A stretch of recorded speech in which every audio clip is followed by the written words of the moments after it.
Olá, sejam muito bem-vindos ao projeto Bíblia em 365, um projeto no qual em 365 dias efetuaremos a leitura da Bíblia completamente. E os capítulos de hoje, dia 21/8/2021, iniciais são Jó, capítulo 1 até ao 3. Então vamos lá. O livro de Jó. A virtude e riqueza de Jó. Capítulo 1. Havia um homem na terra de Uz, cujo nome era Jó. Homem íntegro e reto, temente a Deus e que se desviava do mal. Nasceram-lhe 7 filhos e 3 filhas. Possuía 7.000 ovelhas, 3.000 camelos, 500 juntas de bois e 500 jumentas. Era também muito numeroso o pessoal ao seu serviço, de maneira que este homem era o maior de todos os do Oriente. Os seus filhos iam às casas uns dos outros e faziam banquetes, cada um por sua vez, e mandavam convidar as suas 3 irmãs a comerem e beberem com eles. Decorrido o turno dos dias de seus banquetes, chamava Jó a seus filhos e os santificava. Levantava-se de madrugada e oferecia holocaustos segundo o número de todos eles, pois dizia: talvez tenham pecado os meus filhos e blasfemado contra Deus em seu coração. Assim o fazia Jó continuamente. Num dia em que os filhos de Deus vieram apresentar-se perante o Senhor, veio também Satanás entre eles. Então perguntou o Senhor a Satanás: de onde vens? Satanás respondeu ao Senhor e disse: de rodear a terra e passear por ela. Perguntou ainda o Senhor a Satanás: observaste o meu servo Jó? Porque ninguém há na terra semelhante a ele, homem íntegro e reto, temente a Deus e que se desvia do mal. Então respondeu Satanás ao Senhor: porventura Jó debalde teme a Deus? Acaso não o cercaste com sebe? Desculpa, eu vou começar o versículo 10 de novo.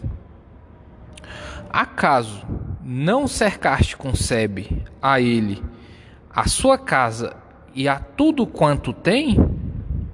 A obra de suas mãos abençoaste, e os seus bens se multiplicaram na terra.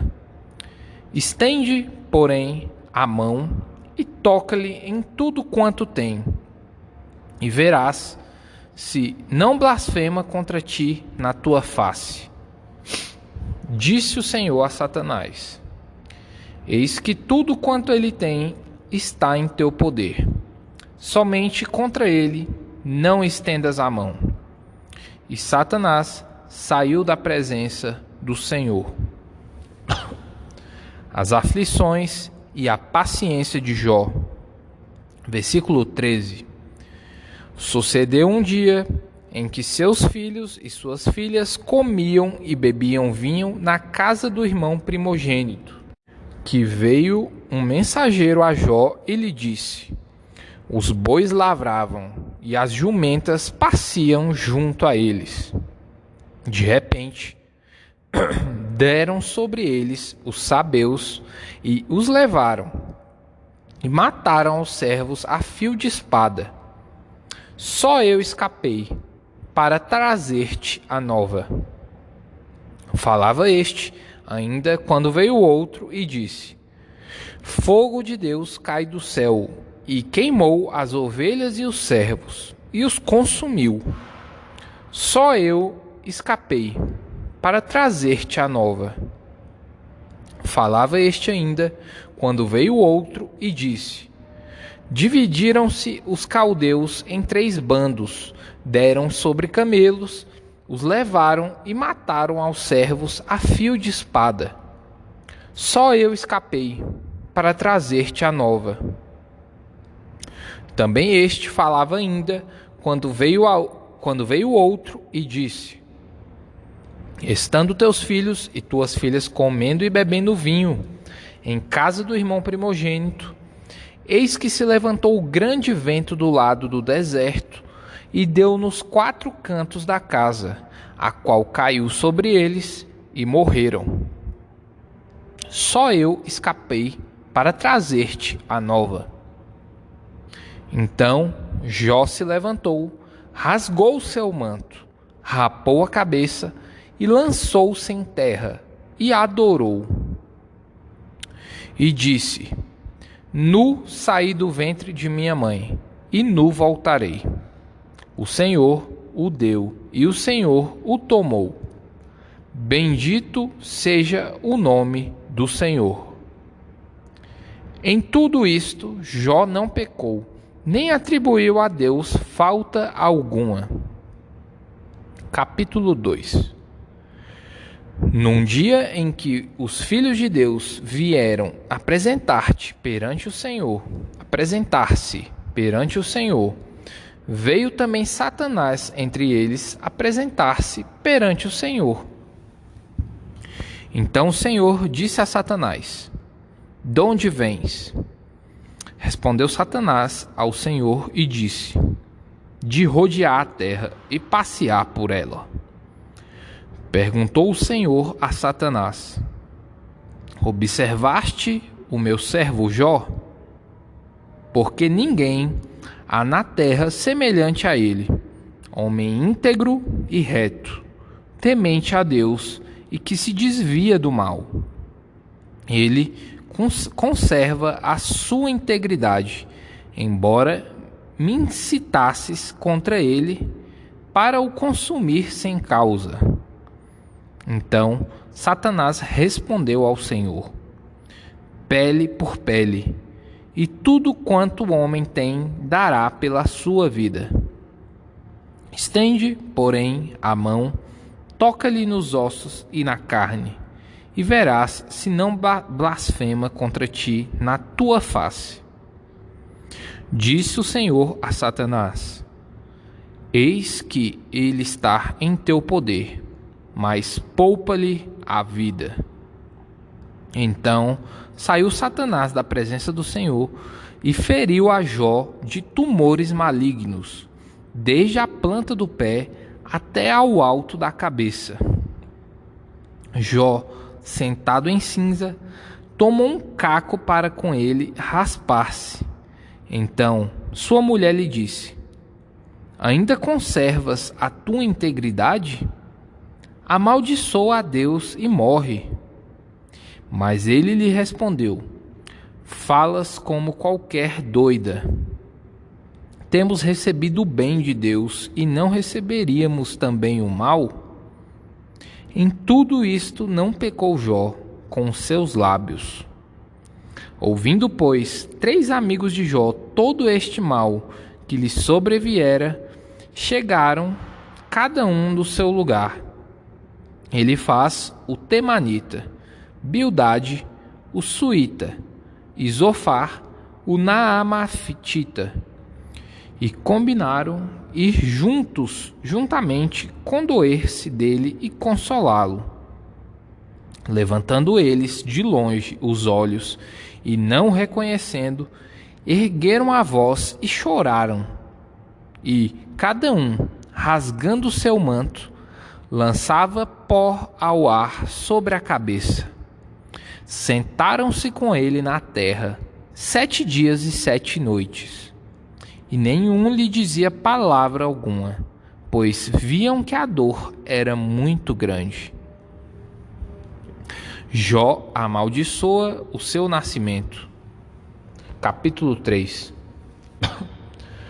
Depois disto, passou Jó a falar e amaldiçoou o seu dia natalício.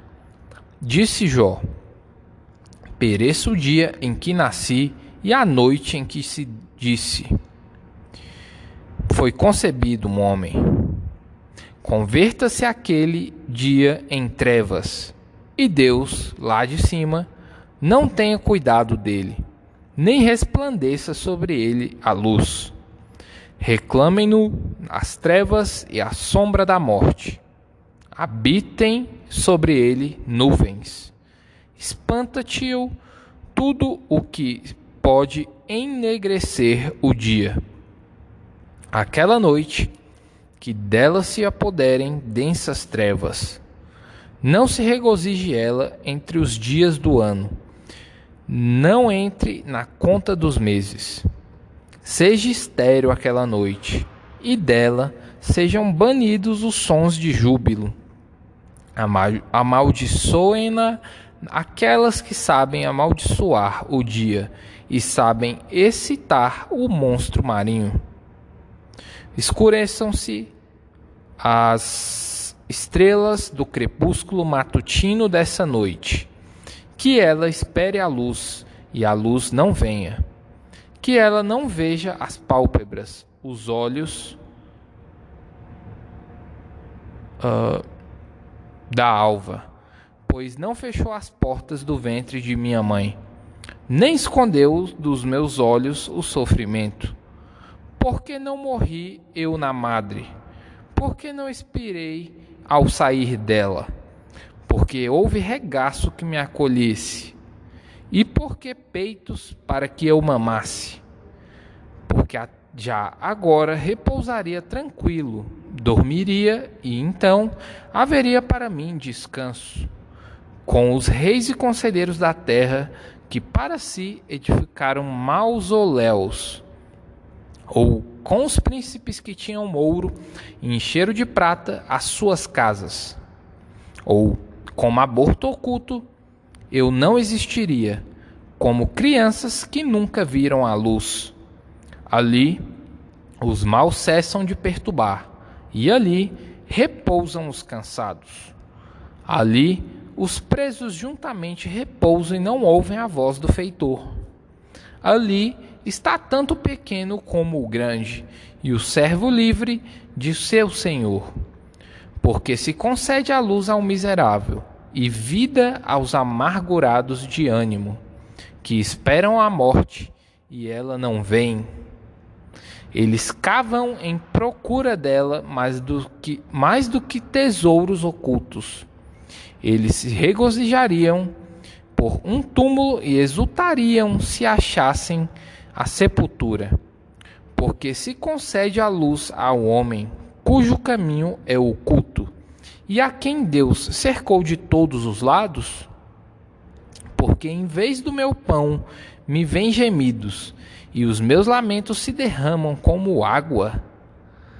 Com aquilo que temo me sobrevém, e o que receio me acontece. Não tenho descanso, nem sossego, nem repouso, e já me vem grande perturbação. Primeira Epístola de Paulo aos Coríntios, capítulo 14, versículos 1 ao 19. O dom de profecia é superior ao de línguas. Segui o amor e procurai, com zelo, os dons espirituais, mas, principalmente, que profetizeis. Pois quem fala em outra língua não fala a homens, senão a Deus, visto que ninguém o entende, e em espírito fala mistérios.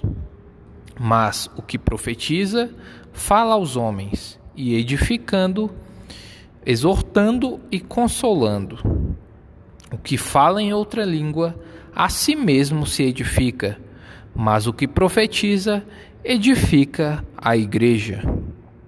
Eu quisera que vós todos falasseis em outras línguas. Muito mais, porém, que profetizasseis. Pois quem profetiza é superior ao que fala em outras línguas, salvo se as interpretar, para que a igreja receba edificação. Agora, porém, irmãos, se eu for ter convosco falando em outras línguas, em que vos aproveitarei, se vos não falar por meio de revelação, ou de ciência, ou de profecia, ou de doutrina? É assim que instrumentos inanimados, como flauta ou citara, quando emitem sons, se não os derem bem distintos, como se reconhecerá o que se toca na flauta ou na cítara? Pois também, se a trombeta der som incerto, quem se preparará para a batalha? Assim, vós, se com a língua não disserdes palavra compreensível, como se entenderá o que dizeis? Porque estareis como se falasseis ao ar. Há, sem dúvida, muitos tipos de vozes no mundo. Nenhum deles, contudo, sem sentido. Se eu, pois, ignorar a significação da voz, serei estrangeiro para aquele que fala, e ele estrangeiro para mim. Assim também vós, visto que desejais dons espirituais, procurai progredir para a edificação da igreja. Pelo que o que fala em outra língua deve orar para que possa interpretar. Porque se eu orar em outra língua, o meu espírito ora de fato, mas a minha mente fica infrutífera. Que farei, pois? Orarei com o espírito, mas também orarei com a mente. Cantarei com o espírito, mas também cantarei com a mente.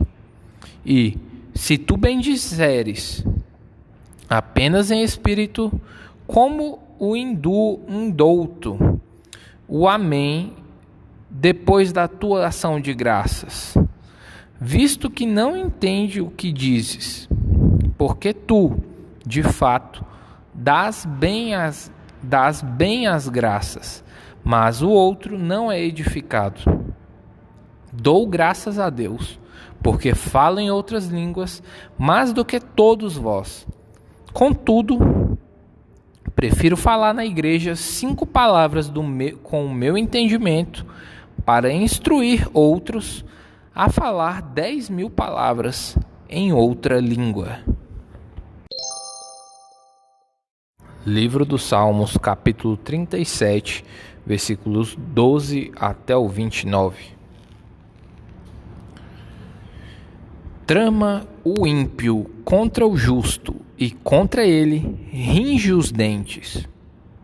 Rir-se-á dele o Senhor, pois vê estar-se aproximando o seu dia. Os ímpios arrancam da espada e distendem o arco, para abater o pobre e necessitado, para matar os que trilham o reto caminho. A sua espada, porém, lhes traspassará o próprio coração, e os seus arcos serão espedaçados. Mais vale o pouco do justo que a abundância de muitos ímpios, pois os braços dos ímpios serão quebrados, mas os justos, o Senhor os sustém. O Senhor conhece os dias dos íntegros, a herança deles permanecerá para sempre. Não serão envergonhados nos dias do mal, e nos dias da fome se fartarão. Os ímpios, no entanto, perecerão, e os inimigos do Senhor serão como o viço das pastagens. Serão aniquilados e se desfarão em fumaça. O ímpio pede emprestado e não paga.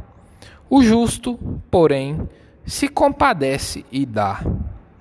Aqueles a quem o Senhor abençoa possuirão a terra, e serão exterminados aqueles a quem amaldiçoa. O Senhor firma os passos do homem bom, e no seu caminho se compraz. Se cair, não ficará prostrado, porque o Senhor o segura pela mão. Fui moço e agora sou velho, porém jamais vi o justo desamparado, nem a sua descendência a mendigar o pão. É sempre compassivo e empresta, e a sua descendência será uma bênção. Aparta-te do mal e faze o bem, e será perpétua a tua morada. Pois o Senhor ama a justiça, e não desampara os seus santos. Serão preservados para sempre, mas a descendência dos ímpios será exterminada. Os justos herdarão a terra, e nela habitarão para sempre. Livro dos Provérbios, capítulo 21, versículos 25 e 26. O preguiçoso morre desejando, porque as suas mãos recusam trabalhar. Versículo 26. O cobiçoso cobiça todo o dia, mas o justo dá e nada retém. E esse foi o capítulo de hoje, pessoal. Espero que a fé de vocês tenha aumentado um pouco mais com esse capítulo de hoje. E lembre-se sempre que a fé sem obras é totalmente morta. Lesh Lehar.